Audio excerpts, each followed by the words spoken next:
We had a great year in 2009. People were predicting that wind was going to just go right off a cliff, that we were going to drop from 8,400 new megawatts of electrical generation from wind in 2008. And because we were deep in a recession, because the economic climate was not good, that perhaps we could go down to only 4,000 megawatts of new wind that was generated in the United States. But then, because of the stimulus bill, we wound up producing 10,000 new megawatts of wind in the United States. And what a great story that is, because, just for, people who aren't really familiar with this, that a nuclear power plant, a 1,000-megawatt nuclear power plant, you think of a nuclear power plant that you might have heard of, Seabrook, or Diablo Canyon, or you name it, that's about 1,000 megawatts, a nuclear power plant. 10,000 new megawatts of wind installed in the United States in 2009 alone. It went up when everyone predicted it was going to be cut in half. And so that's a tremendous story, because obviously that wind is in the United States of America. And those facilities will be going for a long, long time. And as we move to electrifying our automotive fleet, the electricity that we are putting into the vehicles will be generated here in the United States. We won't be importing oil from OPEC. We can tell OPEC we don't need their oil any more than we need their sand, because we're going to start generating the electricity for the all-electric vehicles, for the hybrid electric vehicles here in the United States. So that's a tremendous story, So let me go back over to you, Mr. Johnson. Of the $787 billion in the recovery package, $288 billion of the $787 billion were tax cuts. So did you support the $288 billion worth of tax cuts? I support tax cuts on their own, not when they're coupled with a massive government spending. But if we just made it a $288 billion tax break program, you would support that? Yes, just the tax cuts. Okay. So your problem was when we started giving out, extending unemployment benefits, or I am opposed to unemployment insurance and massive government spending programs that tilt the market in favor no, what I'm saying is you didn't like the unemployment benefit extension in the bill. I am opposed to unemployment benefit extension, okay. Yes. And I think that's important, and it's an honest position to have, that you oppose unemployment benefits extension.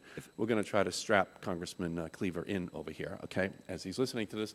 And also, the same thing is true for extension of health care benefits to people who have lost their health care benefits. You also don't believe that that's a good expenditure of federal money as well. Is that correct? Yes. Okay. Well, I do agree with that. That's a fair. Unemployment insurance extension has been shown by several think tanks and organizations to prolong the unemployment process by making individuals more dependent upon the federal government. And if I can address the statistics I was spewing on weatherization, it's from the Office of Inspector General, a government agency, and they have a table right here. And actually, in California, only 0.03% of units have been weatherized out of 43,400 that have been planned. No, I get it. But let me just go back to you, Ms. Pat McDaniel. How many new jobs did you create in Ohio in 2009 from the weatherization project? 1,000, and that's as of 2009. We're still counting. That's great. So that's a lot of jobs, a lot of people who would not have been able to work. So let's move over to you, Mr. Ashley. That's a great story that the wind industry has, 10,000 new megawatts. And what's the projection for 2010, Mr. Gaynor, in the wind industry? Then we'll come to you, Mr. Ashley. Certainly at least 10,000 new megawatts. At least 10,000 new megawatts. Certainly, from our perspective, we're building slightly less than we put online in 2009, but just ever so slightly. So, but the industry consensus is at least 10,000. So if we did 10,000 megawatts of wind every year between now and 2020, that would be 110,000 new megawatts of wind on top of the 35,000 megawatts that the United States already has, the 10,000 in 2009, the 8,400 in 2008, and then much smaller numbers in the preceding years. But that would wind up at 145,000 new megawatts of wind installed in the United States by the year 2020. And the entire nuclear industry, after decades of subsidies from the federal taxpayers only has 100,000 has a total of 100,000 megawatts, which is about 18% of all electrical generating capacity. Is that a realistic goal for the wind industry? I certainly think that, wind technology is improving. One of the things that everybody is concerned about is what is the price? What is the price of delivered wind? And I think with if you want to scale up to that level, doing 10,000 megawatts a year, increasing domestic manufacturing, you have to assume that with all of that additional capacity that will be built in the U.S., that the price per unit will come down, making wind a lot more competitive. So if that is certainly true, then you could see that the growth could sustain itself. Wow. But- So, and again, but let me go large- back to the point that I heard you make in your testimony, which was that 4 years ago, only 25% of the components of a wind turbine were made in the United States. And in 2009, after the stimulus bill, the recovery package passed, it zoomed up to over 50% of the component parts of a wind turbine were made in the United States. Is that correct? That's correct. Oh, that's a huge turnaround. Those are the statistics from AWEA based on all of the 1603 projects. Right.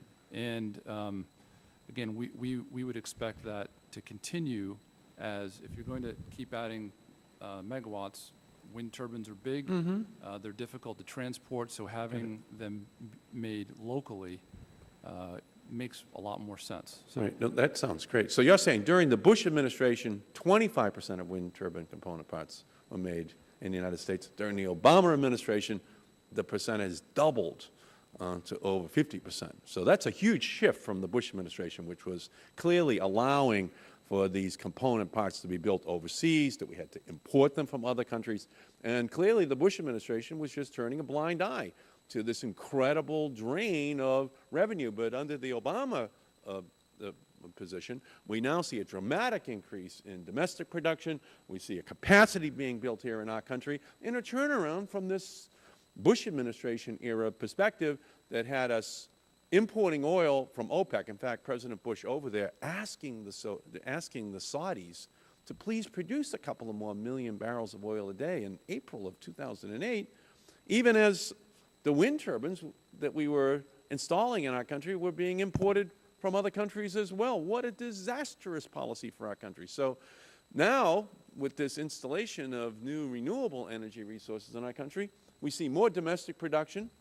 We actually see the jobs being created here in our country, and we're seeing a reduction, actually, in the importation of oil in our country. All of it great, especially with these new battery technologies that Ms. Wright and Johnson Control are beginning to manufacture here in our country, which will make it possible for us to have these all-electric vehicles. Mr. Gaynor? I agree with the statements. One other point to make is that, again, in order to hit these saturation levels in wind, battery technology is going to be a piece of that technical pie as well.